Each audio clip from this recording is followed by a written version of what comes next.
Bien, Entre Ríos Noticias.ar, nos encontramos aquí en la Sociedad Rural de Victoria, en lo que es esta primera jornada ya de la Expo 2024 y en esta tradicional charla que año tras año la firma Granero invita a un economista, y en esta oportunidad Esteban Domecq con nosotros. Esteban, bienvenido a Victoria. Gracias, un placer.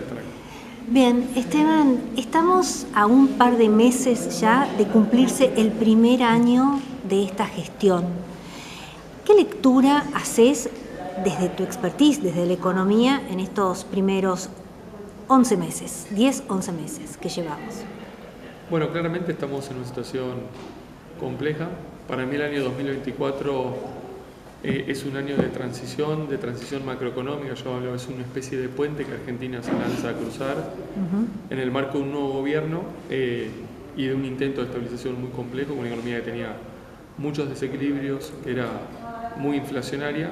Entonces lo que tenemos es, digamos, un programa económico muy duro en la primera parte, sobre todo en la parte fiscal, que tiene el objetivo, digo yo, en la primera fase de evitar un evento nominalmente disruptivo, llámese una hiper, un Rodrigazo o lo que fuese.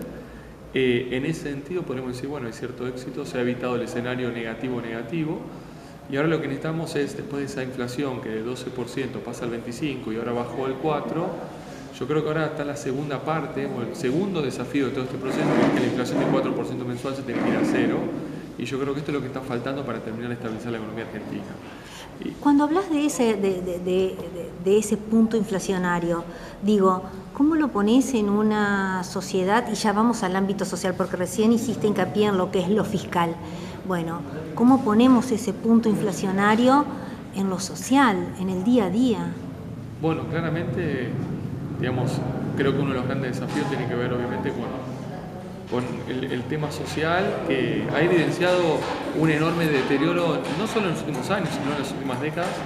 Argentina, y esto es un poco lo que vamos a conversar en la presentación de hoy, está en un ciclo de retroceso relativo que es inédito a nivel mundial, y esto explica por qué en las últimas décadas la pobreza ha pasado de menos del 10% a la zona del 50%, como conocimos en la última semana.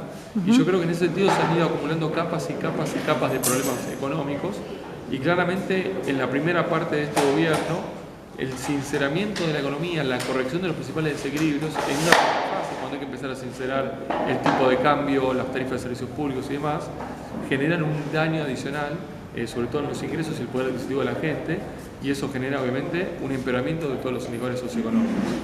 Un dato interesante en ese sentido, cuando uno habla de la corrección fiscal que está haciendo el gobierno, casi 5 puntos del PBI, la única partida que crece en términos reales es la partida de asignación universal por hijo. Entonces, de alguna manera hay un intento de contener o minimizar el daño que le hace al tejido social todo este proceso, pero claramente eso es insuficiente. Y eso explica por qué, digamos, tenemos los niveles de pobreza arriba del 50%. Ahora, en la medida que la estabilización pueda concluir, digamos, entendamos que la pobreza medida por nivel de ingreso, lo que generan estos saltos inflacionarios es que mucha gente entre transitoriamente en la pobreza. Ahí convive un fenómeno de pobreza estructural y un fenómeno de pobreza coyuntural en simultáneo. Cuando la inflación acelera, los ingresos de todos nosotros, los salarios, las jubilaciones, las pensiones, las asignaciones, quedan muy por debajo de esa escalada inflacionaria, y ahí es donde entra mucha gente por debajo de la línea de pobreza. En la medida que se pueda afianzar la estabilización y esta inflación ya bajó en la zona del 4%, estamos viendo desde hace 4 o 5 meses ingresos subiendo 5, 6 o 7% por mes. Entonces deberíamos empezar a ver, digamos, alguna mejora paulatina en el margen de estos indicadores tan negativos. Ahora bien, Esteban, vos recién cuando hablaste al comienzo, hablaste de un puente.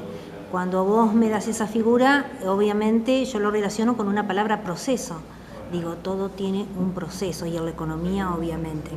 Mes de septiembre, octubre en el que estamos, bien, mes paritario, mes inflacionario. Se lo ve en la compra, en la cotidianeidad, en el boca a boca.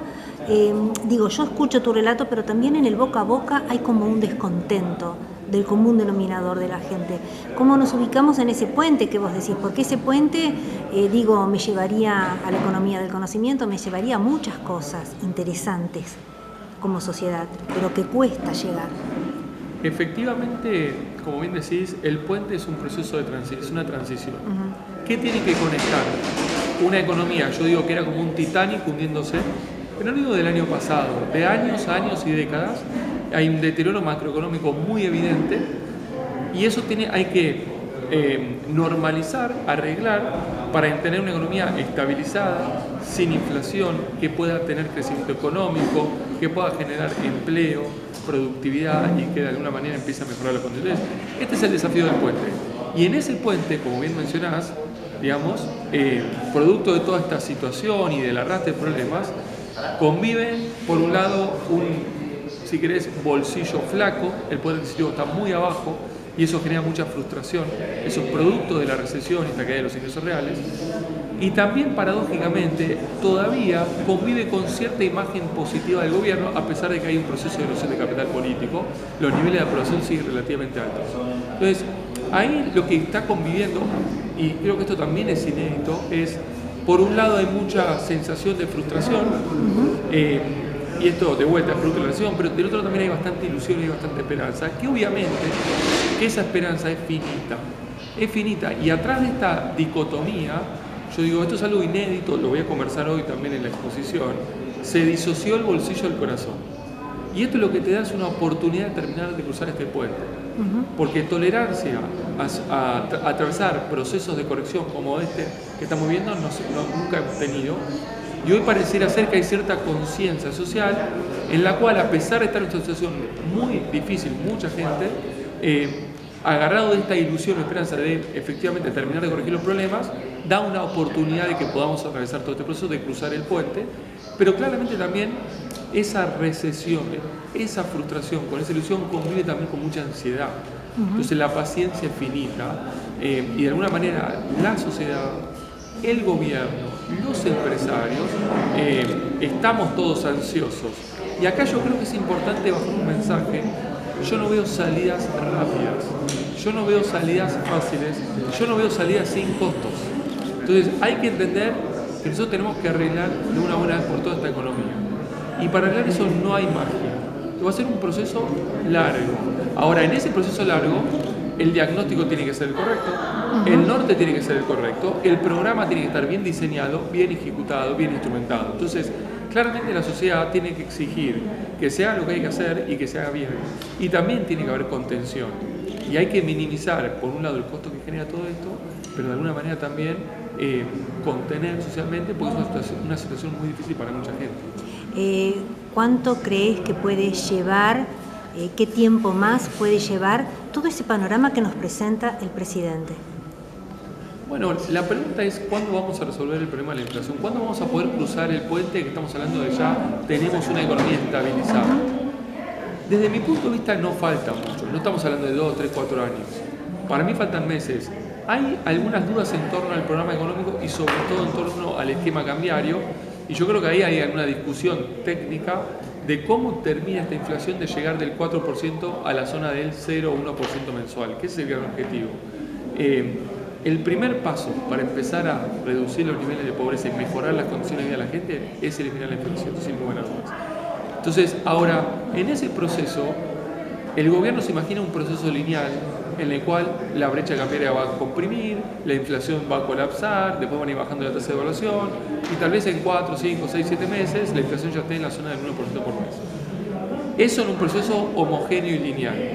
Yo no estoy tan optimista. Yo creo que la inflación de corto plazo te da batalla, porque viene, como bien mencionábamos, con paritarias, viene con la devaluación mensual, con la brecha cambiaria, con la corrección de precios todavía de tarifas de servicios públicos, con componentes de inercia. Entonces, la inflación en corto plazo es un bicho duro de roer. Entonces, vamos a tener que dar pelea. Yo estoy viendo que se ha avanzado mucho y yo siempre digo, el puente tenía 2 tiempos y cada tiempo tenía un desafío. Como un partido de fútbol, ¿cuál era el primer tiempo? El desafío del primer tiempo, había que evitar un evento nominalmente disruptivo cuando íbamos a corregir precios relativos.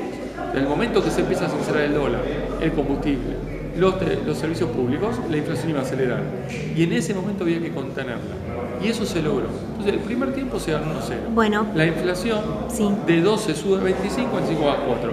Ahora estamos en el segundo tiempo Y la inflación te da a pelear este segundo tiempo, está trabado. Yo veo ahí tensión y conflicto. Sí. No creo que falte mucho, lo que no quiero decir que sea fácil lo que falta. Bien, y ahora lo último, Esteban, y tiene que ver con esto que decís, de los dos tiempos.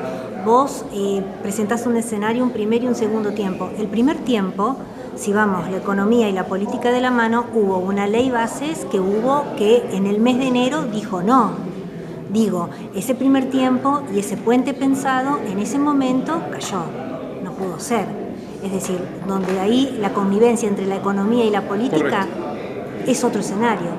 Sí, acá hay un triángulo que se mueve y sincroniza todo el tiempo. La economía de un lado, la sociedad de otro, el frente social, y la política tiene que ir manejando esto. Y claramente, digamos, la política juega. El contexto externo juega también, y se ha complicado mucho el contexto externo. Hoy los commodities, la soja está a 370, en mayo estaba a 460 y un año atrás estaba a 550. Entonces, la economía no opera en el abstracto, no opera en el vacío. Hay sociedad, hay gente de un lado, hay política y hay intereses del otro lado. Y como bien decís, yo creo que la caída de la ley bases original de enero le generó mucho daño al programa y empezó ya de entrada a estirar el puente. Y el programa, producto de esa caída de la ley bases, se tuvo que hacer mucho más duro. En febrero y marzo vimos un oficialismo que empezó a endurecer toda la política económica y eso impactó mucho más en la actividad, impactó mucho más en los ingresos, impactó mucho más en el consumo. Entonces el programa termina teniendo consecuencias mucho más negativas. Y claramente eso es una derivación del tema político. Después la ley bases termina saliendo, pero ya de alguna manera diferente, más lavada, tarde. Y vos fíjate qué interesante lo que mencionás. El esfuerzo fiscal que había que hacer en la Argentina para empezar a corregir el gran problema era muy grande, de casi 5 puntos del producto. El 60% de ese esfuerzo iba a venir con baja del gasto público y el 40% con aumento de los ingresos. La caída de la ley bases impidió al gobierno aumentar la base de ingresos.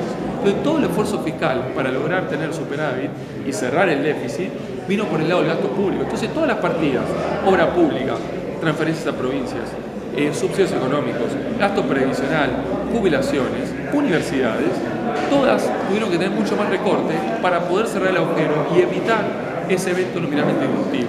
Y eso es una derivación de la caída de la ley bases. Entonces, sin lugar a dudas, la política juega, está jugando en este momento. Entonces yo digo, bueno, no solo tenemos que tener paciencia todos los actores, tenemos que tener mucho sentido de colaboración y de contención también. Pero bueno, sabemos que eso lamentablemente no es fácil en este país. Perfecto, muy bien. Licenciado Esteban Domecq, muchas gracias y nuevamente bienvenido a Victoria, Esteban. Gracias, un placer. Gracias.